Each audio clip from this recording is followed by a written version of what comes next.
I welcome you all at परचम classes. आज की क्लास में एक बहुत इंपॉर्टेंट टॉपिक कर रहे हैं, that is classification of taxes. अब अलग अलग एग्जाम में आपको ना कुछ एग्जाम्पल दे दिए जाते हैं और वो पूछ लेते हैं कि ये किस तरीके का टैक्स है। ये डायरेक्ट है, इनडायरेक्ट है, स्पेसिफिक है, एड वेलोरम है, प्रोग्रेसिव है, रिग्रेसिव है, किस तरीके का टैक्स है। तो आज की क्लास में हमें वही क्लासिफिकेशन पढ़ने हैं कि टैक्सेस को कैसे कैसे क्लासिफाई किया जाता है। ठीक है, और क्लास को सुनने के बाद आप इस क्वेश्चन को आराम से टैकल कर पाओगे। क्वेश्चन क्या है, which among the following is a progressive tax. अब इस तरीके से आपको क्वेश्चन दे देंगे। अब आपको ये तो पता है इनमें से डायरेक्ट कौन है, इनडायरेक्ट कौन है, पर ये प्रोग्रेसिव क्या होता है, ये आज की क्लास के बाद आपको समझ आ जाने वाला है। लेकिन क्लास को शुरू करने से पहले आपको एक इंपॉर्टेंट अनाउंसमेंट मैं देना चाहती हूँ। एसएससी जनरल अवेयरनेस टारगेटेड 2024 का बैच हमारी ऐप पर आ चुका है। पूरे जीए सेक्शन का रिकॉर्डेड फॉर्मेट में आपको कंप्लीट कोर्स ये मिल जाएगा, जिसके अंदर डाउनलोडेबल पीडीएफ्स आपको मिलेंगी, प्रीवियस ईयर क्वेश्चन पेपर का डिस्कशन और 10 मॉक टेस्ट साथ में विद डिटेल्ड एक्सप्लेनेशन आपको मिलेगा। और अगर कोई दिक्कत होती है किसी भी तरीके की कोर्स में, तो आप हमारे टीचर से लाइव इंटरेक्ट करके अपने डाउट्स को क्लियर कर सकते हैं। ठीक है, अपनी क्लास को हम लोग शुरू करते हैं। दैट इज कि कितने तरीके के टैक्स होते हैं, कितने तरीके के टैक्स होते हैं, कैसे कैसे उनको क्लासिफाई किया जाता है, इसको स्टार्ट करते हैं। तो देखते हैं कितने तरीके के ये टैक्स होते हैं।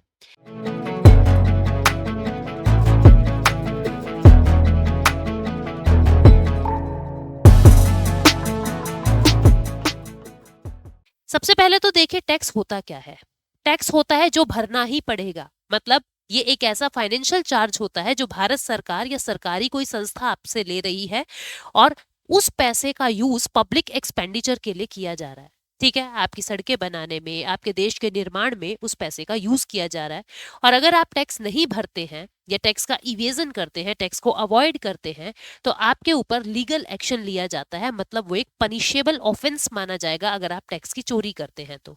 ठीक है, टैक्स को ब्रॉडली 3 तरीके से कैटेगराइज किया जाता है, डायरेक्ट और इनडायरेक्ट, स्पेसिफिक और ad valorem, progressive, regressive and proportional taxes. एक एक करके ये सारे के सारे प्रकार अपने को समझने हैं कि किस किस तरीके से इनको क्लासिफाई किया जाता है।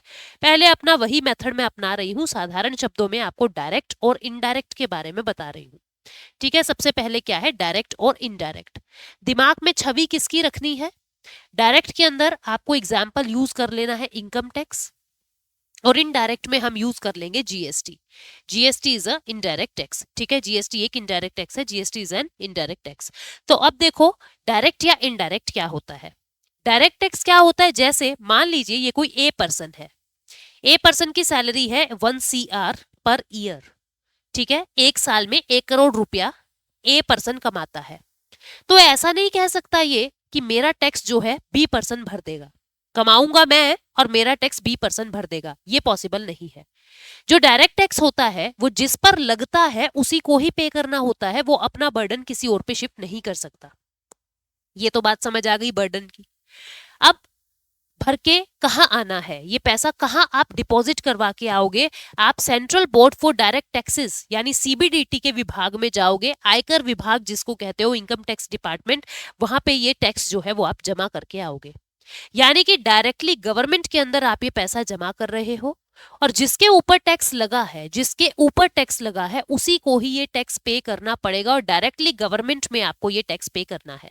यानी कहने का भाव क्या है, आप अपना बर्डन शिफ्ट नहीं कर सकते और आपको डायरेक्टली ये गवर्नमेंट में पे करना पड़ेगा। इसको हम डायरेक्ट टैक्स कह रहे हैं। बहुत सारे एग्जाम्पल है, इनकम टैक्स है, कॉर्पोरेशन टैक्स है, मिनिमम ऑल्टरनेटिव टैक्स है, वेल्थ टैक्स है, बहुत सारे टैक्सेस हैं जो डायरेक्ट टैक्सेस है। ठीक है, इनडायरेक्ट टैक्स को समझते हैं। मान लीजिए आपकी एक फैक्ट्री है और उस फैक्ट्री के अंदर बॉटल्स बन रही है। ठीक है, आपकी फैक्ट्री है और आपकी फैक्ट्री जो है वो बॉटल्स बनाती है, पेट बॉटल्स बनाती है। अब मान लीजिए उस बॉटल का निर्माण हुआ 10 रुपए के अंदर, वो बॉटल बनके तैयार हो गई। अब जैसे ही आप इसको बेचने के लिए निकले, यहाँ पे जीएसटी वाले आ गए, बोले जी आपने बॉटल बनाई है यानी कुछ प्रोड्यूस किया है, एक्साइज ड्यूटी आप पे लगेगी। पहले एक्साइज लेते थे, आज के दिन हम जीएसटी लेते हैं, 1 रुपया जीएसटी हमको दे दो। हमने कहा ठीक है भाई ले लीजिए।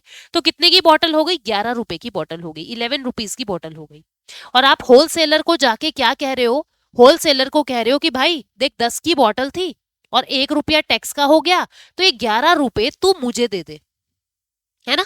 ₹1 टैक्स है, 10 की बॉटल है, ₹11 आप हमें दे दो।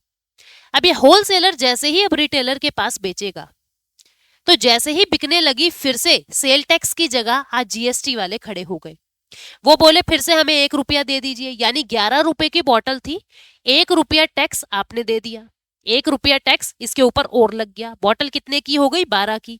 रिटेलर को क्या कहा गया कि देखो ₹11 की ये बॉटल थी, ₹1 इसके ऊपर टैक्स लग गया। और रिटेलर इसी तरीके से इस बॉटल को कंज्यूमर तक बेच देगा, मतलब आपको और मुझे इस बॉटल को बेच देगा। और जो एमआरपी लिखा होता है उस पे क्या लिखा होता है? Included all taxes. ऐसे लिखा होता है ना एमआरपी पे कि ₹15 की बॉटल है, इंक्लूडेड ऑल टैक्सेस, सारे टैक्स इसी में इंक्लूड है और आप अब ये टैक्स भर दीजिए। यानी कहने का मतलब क्या है कि हमारे आगे से आगे आगे से आगे आगे से आगे इस टैक्स के बर्डन को शिफ्ट किया जा रहा है। फैक्ट्री ओनर ने अपना बर्डन होलसेलर पे डाल दिया, होलसेलर ने रिटेलर पे, रिटेलर ने फाइनली कंज्यूमर पे। यानी इनडायरेक्ट टैक्स के अंदर क्या हो रहा है, आप अपना बर्डन दूसरे पे शिफ्ट कर रहे हैं और डायरेक्टली आप गवर्नमेंट को नहीं दे रहे। रिटेलर ने पैसा किसको दिया? कंज्यूमर ने पैसा किसको दिया? रिटेलर को। रिटेलर ने होलसेलर को, होलसेलर ने फैक्ट्री वाले को। मतलब इनडायरेक्ट तरीके से सरकार के पास ये पैसा जा रहा है, इसलिए इसको इनडायरेक्ट टैक्स कह रहे हैं। जीएसटी इसका एक उदाहरण है। ठीक है, समझ आ गई बात? सर्विस टैक्स था पहले जैसे, आज के दिन जीएसटी है। तो गुड्स एंड सर्विसेज टैक्स ने ज्यादातर इनडायरेक्ट टैक्सेस को अपने अंदर सबज्यूम कर लिया है, इसीलिए इसको कॉम्प्रिहेंसिव टैक्स कहते हैं। जीएसटी पे एक अलग वीडियो बनाऊंगी जिसमें आप डिटेल में जीएसटी के बारे में जानोगे। तो उम्मीद करती हूँ डायरेक्ट और इनडायरेक्ट में आपको डिफरेंस समझ आ गया। हम यहाँ पे देख लेते हैं ये क्या क्या कह रहा है। क्या कहता है? ये डायरेक्ट टैक्स जो है वो डायरेक्टली गवर्नमेंट को पे करना होता है। इनडायरेक्ट टैक्स डायरेक्टली गवर्नमेंट के पास नहीं जाता है, जाता तो है पर घूम घाम के। डायरेक्ट टैक्स जो है ये किस पे लगता है? किसी भी इंडिविजुअल या किसी ऑर्गेनाइजेशन की इनकम पे, रेवेन्यू पे या प्रॉपर्टी पे। ठीक है, इनडायरेक्ट टैक्स किस पे लगेगा? इनकम पे नहीं लगेगा, गुड्स एंड सर्विसेज पे लगेगा। ठीक है, इनकम पे नहीं लगता, गुड्स एंड सर्विसेज पे लगता है। ठीक, उसके बाद इसका जो बर्डन है वो सेम पर्सन पे रहेगा जिसके ऊपर टैक्स इंपोज हुआ है, मतलब आप अपने बर्डन को शिफ्ट नहीं कर सकते, इसका बर्डन दूसरे के ऊपर शिफ्ट कर दिया जाता है। Example income tax, corporation tax, wealth tax, वहां custom duty, service tax, GST, ये सारे जो है इनडायरेक्ट टैक्स के एग्जाम्पल है। ठीक है, अभी अगले टैक्स की बारी, स्पेसिफिक टैक्स और एड वैलोरम टैक्स। अब स्पेसिफिक का मतलब क्या होता है? ये किसी की एमआरपी पे नहीं लगता। अभी जैसे आपने ₹2000 की शर्ट ली, आपने ₹2000 की शर्ट ली, ठीक है, समझना मेरी बात को। आपने शर्ट ली ₹2000 की और ये कह दिया इसके ऊपर 10% टैक्स लगेगा। तो ये 10% किस पे लगेगा? इसके एमआरपी पे, ₹2000 पे। यानी ये शर्ट कितने की हो गई? 10% टैक्स, यानी ₹200 का टैक्स हो गया। ₹200 का टैक्स हो गया, यानी ये शर्ट कितने की होगी? 2200 की ये शर्ट हो गई। हमने ये जो पैसा लगाया ये उसकी वैल्यू पे लगाया, हमने ये जो टैक्स लगाया ये उस शर्ट की वैल्यू के ऊपर ये टैक्स इंपोज हुआ है। इसको हम क्या कहेंगे? वैल्यू, यानी वेलोरम, ऐसे याद रखेंगे। इसको कहेंगे एड वेलोरम टैक्स। कौन सा? Ad valorem tax. Ad valorem tax किस पे लगता है? जब किसी क्वांटिटी की, गुड्स एंड सर्विसेज की जो मॉनेटरी वैल्यू है उस पे जो टैक्स लग रहा है that is add valorem tax. ठीक है, और जो स्पेसिफिक टैक्स होता है वो, अगर मुझे इसी शर्ट पे स्पेसिफिक टैक्स लगाना होता तो क्या कहती मैं कि 5 शर्ट पे ₹50 टैक्स। ठीक है, मुझे नहीं पता उनकी वैल्यू क्या है, मैंने क्वांटिटी वाइज, क्वांटिटी के हिसाब से उस पे टैक्स लगा दिया। या मैं क्या कहती, भाई डबल एक्सल वाली जो शर्ट्स हैं उनके ऊपर ₹10 टैक्स लगेगा। यहां पे मैं क्या देख रही हूं? उसका साइज के हिसाब से, उसकी क्वांटिटी के हिसाब से, मतलब कि हम उसकी स्पेसिफिक किसी चीज के वेट पे, कि 1 kg, अगर 1 kg की अगर शर्ट है तो उसके ऊपर ₹20 टैक्स लगेगा। ठीक है, मैंने क्या किया? उसके वेट के हिसाब से टैक्स लगा दिया। तो जब किसी चीज की वेट, क्वांटिटी, मतलब irrespective of their money value, money value को साइड में रख के बाकी चीजों को ध्यान में रखते हुए टैक्स लगता है, उसको स्पेसिफिक टैक्स कहते हैं। जैसे सिगरेट के ऊपर उसकी लेंथ के हिसाब से लगता था कि 75 सेंटीमीटर की अगर सिगरेट है तो उसके ऊपर इतना टैक्स लगेगा। मतलब वो कितने की है मैटर नहीं करता, उसकी लेंथ, उसका वेट। ठीक है, तो इसको हम क्या कहते हैं, ये होता है स्पेसिफिक टैक्स और इधर होता है एड वेलोरम, जब वैल्यू देखी जाती है।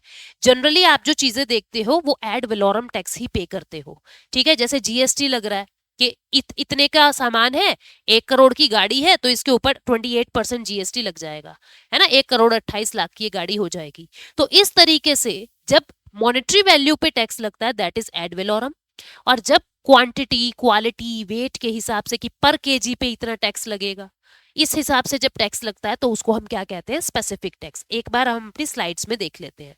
तो स्पेसिफिक टैक्स क्या कह रहा है, स्पेसिफिक टैक्स ये स्पेसिफिक एट्रीब्यूट्स पे लगता है, ठीक है, स्पेसिफिक एट्रीब्यूट्स पर लगता है, जैसे क्वांटिटी पे, वेट पे, लेंथ पे, साइज पे, ठीक है। और जो एड वेलोरम लगता है वो मनी वैल्यू पे लगता है, गुड्स एंड सर्विसेज की, जैसे प्रॉपर्टी के ऊपर लगता है कि 1 करोड़ की प्रॉपर्टी है तो इतना कैपिटल गेन्स टैक्स लगेगा, 2 करोड़ की प्रॉपर्टी इतना कैपिटल गेन्स टैक्स लगेगा। समझ गए, वो क्या है, वो एड वेलोरम टैक्स है। अब next is progressive, regressive and proportional tax. हम कहते हैं ना कि फलां की सोच प्रोग्रेसिव है, प्रोग्रेसिव का मतलब अच्छी सोच है, इसकी तो सोच बिल्कुल रिग्रेसिव है, गंदी सी सोच है। ये कपड़े क्यों पहन लिए, ये मोबाइल क्यों है, ऐसे क्यों बैठे हो, इधर क्यों देखा है, this is regressive thinking. Progressive मतलब जो हो रहा है होने दो, हम अपने काम से काम रखेंगे, हमें नहीं पता पड़ोसियों के क्या हो रहा है, दिस इज प्रोग्रेसिव थिंकिंग। लड़कियों को आगे बढ़ाओ, पढ़ने भेजो, आगे बढ़ाओ, जल्दी शादी मत करो, मतलब दिस इज प्रोग्रेसिव थिंकिंग। समझ आ रही है बात, प्रोग्रेसिव एंड रिग्रेसिव। तो प्रोग्रेसिव मतलब गुड, और गुड यानी इक्वालिटी। प्रोग्रेसिव के अंदर क्या होता है, जो रिच पर्सन है, जो रिच पर्सन है, जो अमीर व्यक्ति है, उसके ऊपर बर्डन ज्यादा डाल देंगे, उसके ऊपर बर्डन टैक्स का ज्यादा डाल देंगे, और जो पुअर पर्सन है उसके ऊपर बर्डन नहीं डालेंगे।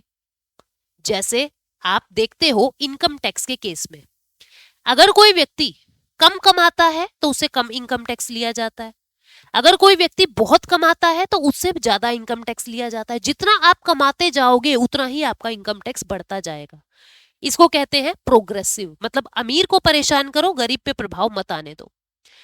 अब रिग्रेसिव क्या होता है, रिग्रेसिव वाला जो पुअर पर्सन है उस पे इंपैक्ट ज्यादा डालता है, पुअर पर्सन पे इंपैक्ट हाई होता है, पुअर पर्सन पे जो इंपैक्ट है वो हाई होता है, और रिच पर्सन पे इसका जो इंपैक्ट है, रिच पर्सन पे जो इंपैक्ट है वो कम होता है, ठीक है, रिच पर्सन पे इंपैक्ट कम। फॉर एग्जाम्पल, मैं आपको एग्जाम्पल देके बताती हूँ। मान लीजिए 3 पर्सन है, ए, बी और सी, ठीक है। ए पर्सन जो है ये कमा रहा है 1.5 करोड़ रुपए सालाना, एनुअली 1.5 करोड़ रुपए कमा रहा है, ठीक है। बी पर्सन जो है वो 50 लाख रुपए सालाना कमा रहा है, और ये जो है ये बेचारा, ये मैं कह रही हूं आपको कि ये 2.5 लाख रुपए मंथली कमा रहा है, 2.5 लाख रुपए एनुअली कमा रहा है, ठीक है, 2.5 लाख रुपए एनुअली कमा रहा है। अब आप इस बात को समझना, तीनों ने पिज्जा ऑर्डर कर दिए, तीनों ने पिज्जा ऑर्डर कर दिए, सबके पिज्जा 500-500 रुपए के हैं, और सबके ऊपर 100-100 रुपए का टैक्स लग रहा है, 100-100 रुपए का टैक्स लग रहा है, 100-100 रुपए जीएसटी लग रहा है। अब आप इस बात को समझना, इस इतने अमीर व्यक्ति पर 100 रुपए का कोई प्रभाव नहीं पड़ेगा, लेकिन यही इंपैक्ट अगर मैं इस पे देखूं, इसको 100 रुपए की बहुत बड़ी वैल्यू मिलेगी, बहुत बड़ा लगेगा इसको 100 का इंपैक्ट। और रिक्शा वाले की बात करें तो उस पे तो 100 रुपए का बहुत ही प्रभाव पड़ जाएगा, अगर वो पिज्जा खरीदता तो टैक्स तो उस पे भी उतना ही लगता। तो रिग्रेसिव टैक्स क्या होता है, रिग्रेसिव मतलब बुरी सोच, मतलब गरीब आदमी को परेशान किया जा रहा है, ठीक है, गरीब पे ज्यादा प्रभाव पड़ रहा है, तो इसको कहेंगे रिग्रेसिव। जैसे इनडायरेक्ट टैक्स जो इंडिया के अंदर है, जीएसटी जो है वो एक रिग्रेसिव है, रिग्रेसिव टैक्स है, और इनकम टैक्स जो है वो एक प्रोग्रेसिव टैक्स है, ठीक है। प्रोपोर्शनल टैक्स क्या होता है, प्रोपोर्शनल टैक्स ये होता है कि एक लिमिट के बाद चाहे कितना भी कमा लो, इतना फिक्स हो गया, इतने प्रतिशत टैक्स आपको भरना ही है, ठीक है। जैसे ये वो है, फ्लैट टैक्स सिस्टम होता है, same tax rate on everyone regardless of income और वेल्थ, के जिसने भी 1 करोड़ से फालतू कमाया उसके ऊपर 30% टैक्स लगेगा ही लगेगा। अब हमें नहीं पता क्या सिस्टम है क्या नहीं है, कितना कमा रहे हो कितना नहीं, अब इससे ज्यादा तुम कितना भी कमा रहे हो हर किसी पे 30% टैक्स लगेगा ही, मतलब एक फ्लैट टैक्स लगा दिया है, दिस इज प्रोपोर्शनल टैक्स, ठीक है। तो ये टैक्स के प्रकार आपको समझ आ गए होंगे। अब एक बार हम अपने क्वेश्चन पे चलते हैं कि क्या तुम कर पा रहे हो इस क्वेश्चन को। क्वेश्चन क्या कहता है, क्वेश्चन कहता है which among the following is a progressive tax. Progressive मतलब जैसे जैसे इनकम बढ़ रही है वैसे वैसे टैक्स बढ़ रहा है। Custom duty, development surcharge, sale tax या इनकम टैक्स। अभी अभी बताया मैंने इनकम टैक्स जो है वो प्रोग्रेसिव है, बिकॉज जब आप नहीं कमा रहे तो कोई इनकम टैक्स नहीं देना। थोड़ा कमाया थोड़ा इनकम टैक्स दे रहे हो, ज्यादा कमाया ज्यादा इनकम टैक्स दे रहे हो। जैसे जैसे आपकी इनकम का प्रपोर्शन बढ़ रहा है ऐसे ऐसे आपके टैक्स का प्रपोर्शन भी बढ़ रहा है। ठीक है। अब आपको एक और इंपॉर्टेंट जानकारी मैं देना चाहती हूँ। ऐसे ही अगर आपको कंसेप्चुअल क्लैरिटी से अपने टॉपिक्स को प्रिपेयर करना है तो पॉलिटी और इकोनॉमी के batches already PD including there PDF, downloadable PDF आपको परचम क्लासेस पे मिल जाएंगे। दोनों ही कोर्स बहुत डिटेल में मैंने वहां पे करवाए हुए हैं, आप लोग इनरोल कर सकते हैं। ठीक है। अब ये क्वेश्चन आप लोगों के लिए मैंने छोड़ा है, which one of the following represents a progressive tax structure. Progressive tax structure का मतलब क्या है? Tax rate is the same across all income. Tax rate increases as income increases. Tax rate decreases as income decreases. और each household pays equal amount of tax. आपको बताना है progressive tax structure के लिए क्या बात सही है। आई होप आप इसका बिल्कुल क्लियर कट एक्सप्लेनेशन के साथ आंसर दे सकते हैं कमेंट सेक्शन में। Thank you so much. मिलते हैं कुछ और इंटरेस्टिंग टॉपिक के साथ।